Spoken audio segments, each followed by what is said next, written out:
오늘은 사도행전 16장 14절에서 15절의 말씀으로 첫 번째 제자라는 제목으로 함께 은혜 나누도록 하겠습니다. 귀한 시간 되시기를 다시 한번 주님의 이름으로 축복합니다. 오늘 이 시간 우리는 제자에 대해서 함께 말씀을 나누고 은혜 받기를 원합니다. 여러분, 제자란 무엇일까요? 제자란 바로 스승의 가르침을 받는 사람을 이야기합니다. 그리고 그 가르침대로 살아가는 사람을 우리는 제자라고 이야기합니다. 우리는 모두 다 제자입니다. 누구의 제자입니까? 예수 그리스도의 제자입니다. 예수님은 우리의 스승 되시고 우리는 그 예수님의 가르침대로 살아가는 제자인 줄을 믿으시는 우리 모든 성도님들 되시기를, 또한 우리 헌신하시는 루디아 여전도회 되시기를 주님의 이름으로 축복합니다. 예수님은 이 땅에 오셔서 제자들을 부르셨습니다. 예수님께서 제자들을 왜 부르셨을까요? 예수님께서 능력이 부족하셔서 제자들을 부르셨을까요? 아니면 일손이 부족해서 같이 일할 사람들을 뽑으셨을까요? 예수님의 능력은 무한하십니다. 물고기 2마리와 보리떡 5마리로 보리떡 5개로 5,000명이 넘는 사람을 먹이고도 12강주리가 남게 하시는 분이 바로 예수님이십니다. 또한 무리를 걷기도 하시고 때론 강풍이 일면은 목소리로 꾸짖으시며 그 강풍을 잠잠케 하시는 바로 예수님이십니다. 그만큼 예수님의 능력은 무한하십니다. 한없이 크십니다. 그러한 분이 능력이 부족해서, 일손이 부족해서 제자를 뽑지는 않았을 것입니다. 그렇게 능력이 많으신 분께서 왜 제자를 뽑으셨을까요?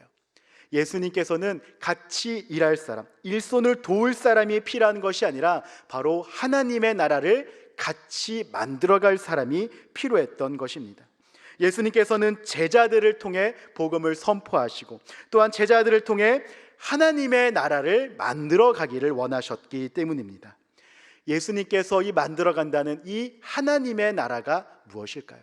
이 하나님의 나라를 만들어 간다는 게 무슨 의미일까요?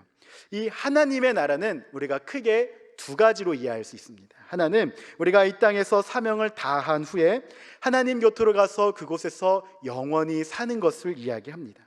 우리가 영원한 소망을 그 하늘 나라에 두고 살아가기 때문에 이 땅에서 어떠한 어려움이 있을지라도, 고난이 있을지라도 참고 이겨내는 원동력이 됩니다. 또 다른 하나는 우리가 이 땅에서 만들어가야 할 하나님의 나라입니다. 이 땅에서 믿는 사람이 늘어가고 그 믿는 사람들이 믿음대로 살아갈 때에 이 땅에 하나님의 나라가 만들어집니다. 우리는 이 땅에서 이루어지는 하나님의 나라를 통해 영원한 소망인 그 하늘에 있는 하나님의 나라를 맛보고 미리 선취할 수 있는 것입니다. 하나님께서는 그 하나님의 나라는 어떻게 만들어집니까? 바로 예수 그리스도의 복음을 들고 이 땅 가운데 나아갈 때에, 그 복음을 전하는 그곳에, 교회가 세워지는 그곳에 하나님의 나라가 선포되어 갑니다. 예수님께서는 우리에게 그러한 사명을 주셨습니다. 우리에게 나가서 복음을 전하라고 하셨고요, 그곳에 나가 교회를 세우라고 하셨고요, 그곳에 나아가 하나님의 나라를 확장시켜 나가라고 우리에게 그러한 사명을 주셨습니다. 그러한 사명을 감당하는, 하나님의 나라를 확장시켜 나가는 사명을 감당하시는 우리 모든 성도님들이 되시기를, 또한 그러한 루디아 여전도회가 되시기를 다시 한번 주님의 이름으로 축복합니다. 예수님의 제자들은 예수님께서 제자들에게 그러한 사명을 감당케 하셨습니다. 하나님의 나라의 출발점은 바로 이 제자들을 부르심으로부터 시작되었습니다. 예수님께서는 하나님의 나라를 만들어가기 위해 제자들을 부르셨고 또한 세상 끝까지 보내셨습니다. 예수님의 제자들은 흩어져서 무엇을 전합니까? 본인들이 예수님과 함께 생활하면서 들은 것, 배운 것, 그리고 세례받은 것들을 전했습니다. 그러한 것들을 전했고 그곳에 나아가 예수님의 말씀을 전했습니다. 그러할 때에 그곳에 믿는 사람들이 모이기 시작을 했고요, 그리고 믿는 사람들이 모인 그곳에 교회가 세워지기 시작을 했습니다. 교회가 세워진 그곳에 하나님의 나라가 만들어졌습니다. 사랑하는 성도 여러분, 하나님의 나라는 거창한 것이 아닙니다. 하나님의 나라는 결코 어려운 것이 아닙니다. 예수님을 믿는 사람들이 그 믿음대로 살아가는 그곳이 바로 하나님의 나라입니다. 어렵습니까? 어렵나요? 맞습니다. 사실은 너무나도 어렵습니다. 왜냐하면 예수님의 그 말씀대로 살아간다는 게 사실은 너무나도 어렵기 때문입니다. 말로는 쉽죠. 예수님의 말씀대로 살아가면은 예수님을 믿는 사람이 모인 곳이 하나님의 나라입니다 라고 이야기를 하지만 우리가 그 가운데에서 예수님의 말씀대로 살아간다는 게 너무나도 어렵습니다. 너무나도 힘이 듭니다. 예수님의 말씀대로 살아간다는 것은 사실 우리가 지금까지 살아온 우리의 삶이 180도 변한 삶을 살아야 된다는 것을 의미합니다. 복음을 들은 우리의 삶이 변화되어야 됩니다. 예수님을 믿은 우리가 절망 가운데 살아가는 것이 아니라 이제 우리에게 주시는 그 소망 가운데 살아가야 합니다. 예수님의 복음을 들은 우리가 이제는 죄에서 허덕이는 것이 아니라 그 죄에서 자유하며 구원받은 성도로서 살아가야 합니다. 지금까지 죄를 지었던 우리의 삶이 그곳에서 돌아와 하나님의 말씀을 전하고 의 가운데 살아가야 하는 삶을 살아야 합니다. 그러한 삶을 살아가시는 우리 모든 성도님들 되시기를 주님의 이름으로 축복합니다. 그리고 거기서 끝나지 않습니다.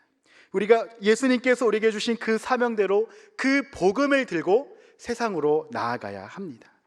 그 복음을 전해야 합니다. 그렇기 때문에 결코 쉽지 않습니다. 그것은 때로는 우리의 목숨을 내놓아야 할 정도로 실제로 우리의 정말 죽음을 각오해야 되는 것뿐만 아니라 사회적, 경제적 여러 가지 어려운 상황 가운데에 놓아질 정도로, 그렇게 내놓아질 정도로 어려움이 우리에게 닥쳐온다라는 것입니다. 우리는 그 가운데에서도 그러한 것들을 두려워하지 않고 예수님의 말씀대로 살아가시기를 다시 한번 주님의 이름으로 축복합니다. 앞에서도 말씀드렸듯이 예수님은 이 땅에 오셔서 세상을 바꾸는 일을 하셨습니다. 절망과 고통이 가득한 이 땅을 소망으로 바꾸셨습니다. 죄와 어둠이 가득한 이 땅을 빛으로 밝게 비추셨습니다. 사망 가운데 있는 우리를 생명으로 인도하셨습니다. 죽을 수밖에 없는 우리를 구원으로 이끄셨습니다. 예수님은 이 땅에 오셔서 이 세상을 바꾸셨습니다. 그 복음은 어떠한 복음입니까? 우리를 구원하게 하시면서 우리를 변화시킨 복음입니다. 사망에서 생명으로 옮기는 말씀입니다. 이와 동시에 이 세상을, 악이 가득 찬 이 세상을 하나님의 나라로 바꾸는 복음입니다. 근데 사랑하는 성도 여러분, 이 복음을 들은 사람들이 마냥 다 기뻐했을까요? 다 즐거워했을까요? 예수님의 그러한 복음을 다 너무나도 기뻐하며 받아들였을까요? 그렇지 않다라는 것입니다. 누군가에게는 이 복음이 너무나도 불편한 복음이었습니다. 여전히 죄 가운데 살아가고 있는 사람들에게는 이 말씀이 너무나도 불편하고 너무나도 화가 나는 말씀이기도 했습니다. 그래서 그러한 사람들은 예수님을 죽음까지 몰고 가게 됩니다. 그런데 여러분, 예수님께서 그러한 복음을 전하실 때에, 이 세상을 변화시키는 복음을 전할 때에 제자들은 과연 무엇을 했을까요? 예수님께서 세상이 놀랄 만한 말씀을 전할 때에, 이 모든 사람들이 정말 깜짝 놀랄 말씀을 전할 때에 예수님의 제자들은 예수님 곁에서 무엇을 했을까요? 사실 예수님께서 부활하시기 이전까지 제자들이 부활하신 예수님을 만나 변하기 전까지, 그리고 그 마가의 다락방에서 성령을 만나기 전까지 예수님의 제자들은 예수님의 사역에 그다지 도움이 되지 않았습니다. 아니, 오히려 예수님의 사역을 방해하는 듯한 모습을 보이기도 했습니다. 예수님의 사역은 어떠한 것입니까? 영광을 받기 위한 자리가 아니었습니다. 오히려 고난으로 가는 사역이었습니다. 그런데 예수님의 제자들은 누가 더 높은지, 누가 더 나중에 큰 자리를 차지할지로 싸우기도 했습니다. 뿐만 아니고 어떠한 사람들이, 우리 예수님을 따르는 제자들이 아닌 다른 사람들이 예수님의 이름으로 사역을 하고 귀신을 내쫓자 그들의 그 사역을 제지하기까지 했습니다.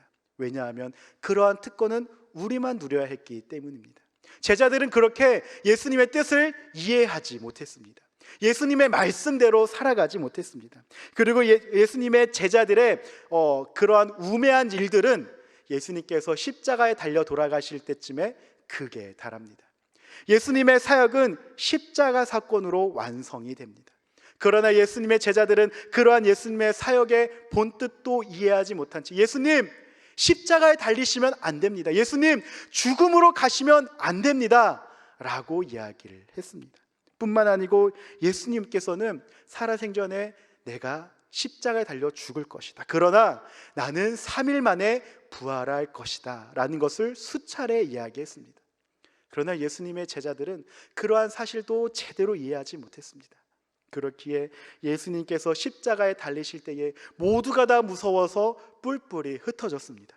예수님께서 부활하신다고 한 그 3일째 되는 그날 아침에 예수님의 무덤에는 아무도 나와 있지 않았습니다. 예수님은 그러한 제자들을 보고 무슨 생각이 들었을까요? 얼마나 답답하고 얼마나 안타까웠겠습니까? 이제 내가 하늘로 올라가면 이 제자들이 이 복음을 전해야 될 텐데, 이 제자들이 하나님의 나라를 선포해야 할 텐데, 이렇게 겁도 많고 이렇게 복음도 제대로 이해도 하지도 못하고 이런 우매한 자들이 어떻게 사역을 할까? 아마 한숨을 푹푹 내쉬지 않았을까 하는 생각이 들기도 합니다. 그럼에도 불구하고 예수님께서는 그렇게 부족한 제자들을 부르시고 그들과 함께 하신 이유가 무엇이었을까요? 결국에는 그 제자들을 통하여서 복음이 선포되어야 되고, 결국에는 그 제자들을 통하여서 하나님의 나라가 선포되어야 하기 때문입니다. 하나님의 나라는 결국 우리가 만들어 가야 하는 것이기 때문입니다. 결국 제자들을 통하여서 복음이 선포되었습니다. 부족하지만, 예수님이 보시기에 한없이 부족하고 한없이 연약했지만 결국 그 제자들을 통하여서 복음이 선포되었고요, 그 제자들을 통하여서 교회가 세워졌고요, 결국 그 가운데에 이 땅에 하나님의 나라가 세워졌습니다. 할렐루야! 여러분, 제자들이 특별했기 때문에 예수님께서 그 제자들을 부르신 것이 아닙니다. 예수님께서 부르셨기 때문에 특별한 사람이 되었던 거고요, 예수님의 그 복음을 전했기 때문에 특별한 자들이 되었던 것입니다. 우리 모두가 다 예수님의 제자들처럼 부름을 받았습니다. 예수님께서는 우리를 부르셨습니다. 우리가 잘나서요, 우리가 잘생겨서요, 우리가 뭔가 뛰어난 게 있어서요? 결코 그렇지 않습니다. 나이기 때문에, 하나님의 사명을 감당해야 하는 제자이기 때문에 우리를 부르셨습니다. 여기 앉아 계신 우리 모든 성도님들이 그러한 사명을 감당하시기를, 또한 우리 루디아 여전도의 여러분들도 그러한 사명을 감당하시기를 주님의 이름으로 축복합니다. 복음은 그 제자들에 의해서 선포되어 갑니다. 그리고 그 사람들에 의해서 퍼져갑니다. 제자가 제자를 삼고 또 그 제자가 나아가서 제자를 삼아서 복음이 선포되어 갑니다. 우리는 이러한 것들을 제자화라고 이야기합니다. 그렇게 제자가 계속 제자를 삼고 그렇게 교회가 세워지고 믿는 사람이 늘어갈 때에 이 땅에 하나님의 나라가 선포되어 갈 것입니다. 만일 예수님께서 그 처음 제자를 부르지 않으셨다면 예수님의 복음은 우리에게까지 전해지지 않았을 것입니다. 아니, 그 예수님이라는 사람, 예수님 전한 그 이야기, 그냥 그런 위대한 분이 있었지, 그런 좋고 위대한 이야기가 있었지 라고 끝났을 것입니다. 예수님의 제자들이 없었다면 그 이야기는 그냥 그렇게 공허하게 외치는 메아리가 되고 끝났을 것입니다. 우리 지구 밖에는 아주 커다란 우주가 있습니다. 얼마나 큰지 우리는 감히 상상조차 할 수 없습니다. 그런데 그 우주에서는 참으로 많은 사건이 일어납니다. 별이 생겨났다가 폭발되어서 사라지기도 하고요, 별끼리 부딪히기도 합니다. 그런데 우리는 지구에서 그 소리를 들을 수가 없습니다. 사실 우주에서는 정말 많은 소리가 날 것 같지만 아무런 소리가 들리지 않는다고 합니다. 그 이유는 무엇이냐면은 그 소리를 전달할 매개체가 없기 때문입니다. 우주에는 공기가 없습니다. 진공 상태입니다. 그렇기 때문에 아무리 큰 소리가 꽝 하고 난다고 할지라도 전달되지 않는 것입니다. 그래서 만일 우리가 나중에 우주에 나간다고 하면은 정말 아름다운 광경은 볼지언정 아무런 소리도 들리지 않는 적막함 가운데 있게 된다고 합니다. 사랑하는 성도 여러분, 교회도 마찬가지입니다. 교회가 아무리 화려한 건물을 세운다고 한들, 그 복음이 아무리 좋은 이야기라고 한들 사람이 그 복음을 전하지 않으면은 공허한 메아리가도 같습니다.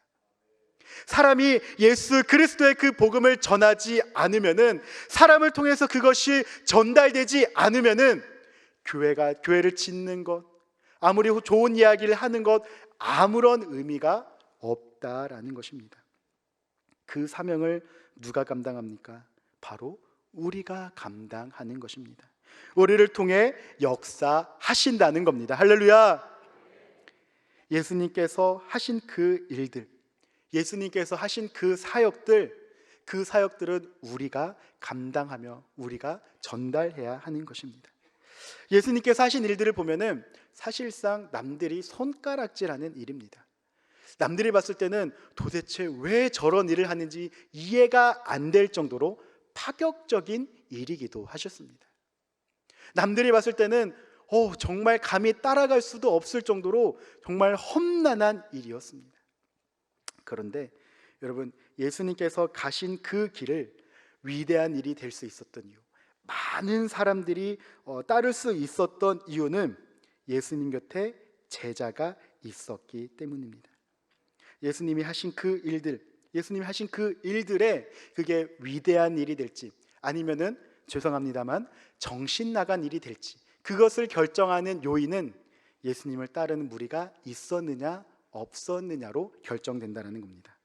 리더십 이론의 재미난 이야기가 있습니다. 바로 첫 번째 추종자라는 이야기입니다. 제가 만일 사람이 많이 모여 있는 곳, 예를 들어서 수원역 광장에 나아가서 갑자기 제가 혼자 막 춤을 춥니다. 여러분들은 저를 뭐라고 생각하실까요? 목사님이 드디어 정신이 나간 게 아닐까라는 생각을 하시지 않을까 싶습니다. 저 혼자 아무리 춤을 춘다고 한들, 제가 아무리 멋있게 춤을 춘다고 한들, 그 많은 사람들 앞에서 저 혼자 춤을 추면요, 정신 나간 사람으로밖에 보지 않습니다. 그런데 딱 한 사람이 그 수많은 사람들 중에서, 여기 앉아 계신 여러분들 중에서 딱 한 사람만 나오셔서 저하고 같이 춤을 추기 시작을 하면요, 그것은 더 이상 정신 나간 짓이 아닙니다. 제가 춤을 출 때 딱 한 사람만 나와서 같이 춤을 추면요, 그 사람을 보고 또 한 사람이 나와서 춤을 추게 됩니다. 또 그 사람을 보고 이번에는 두세 사람이 나와서 같이 춤을 추게 됩니다. 그렇게 나오는 사람들을 보고 수많은 사람들이 모여서 같이 춤을 추게 됩니다. 여러분, 그러면요, 제가 춘 춤이 더 이상 정신 나간 사람의 춤이 아니라 어떻게 보면 예술 행위, 정말 멋있는 춤이 되게 되는 것입니다.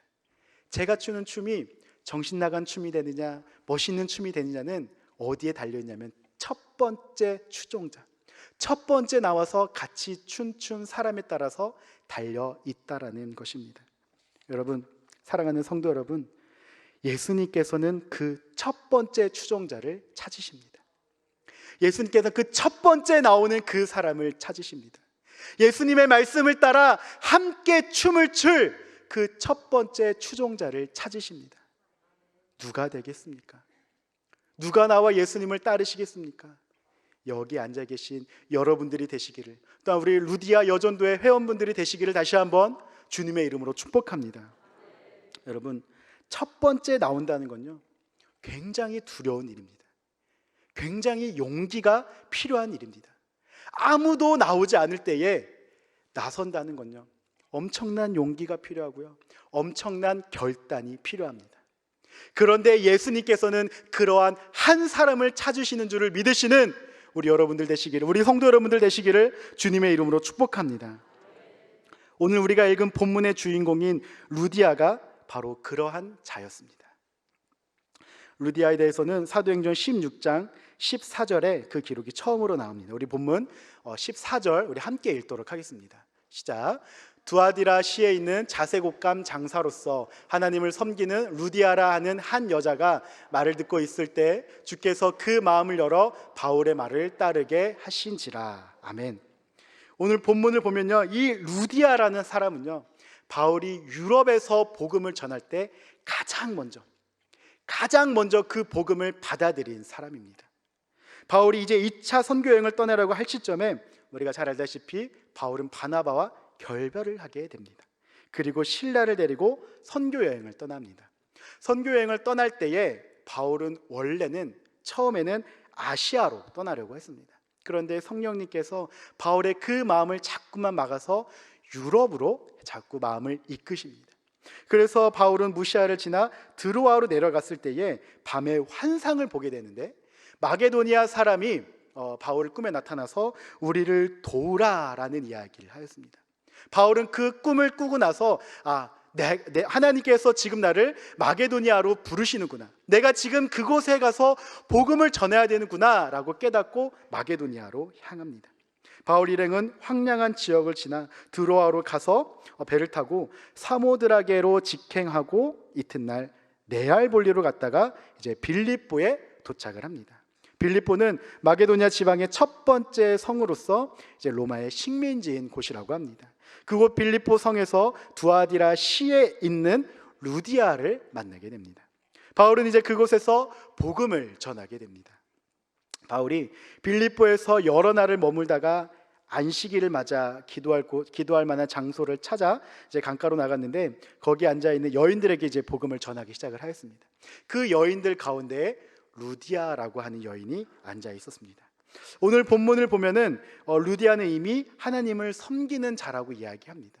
아마 그래서 루디아를 유대인으로 추정을 합니다. 그러나 그녀는 아직 예수님을 알지 못했습니다. 복음을 알지 못했습니다. 예수님의 말씀으로 변화되지 못한 자였습니다. 그리고 그는 또한 루디아는 그곳에서 이제 옷감 장사를 하는 사람이었는데, 이 두아디라라고 하는 도시는 자색 직물 산업 때문에 유명한 곳이었습니다. 그리고 그 자색 옷감은 호사품 혹은 사치품과 같은 옷을 만드는 옷감이었습니다. 지금으로 따지면은 명품 옷을 만드는 재료라고 보시면 될 것 같습니다. 그러한 곳에서 명품 옷감을 다루는 루디아는 아마도 부유한 자였을 것이다 라고 많은 학자들이 이야기를 합니다.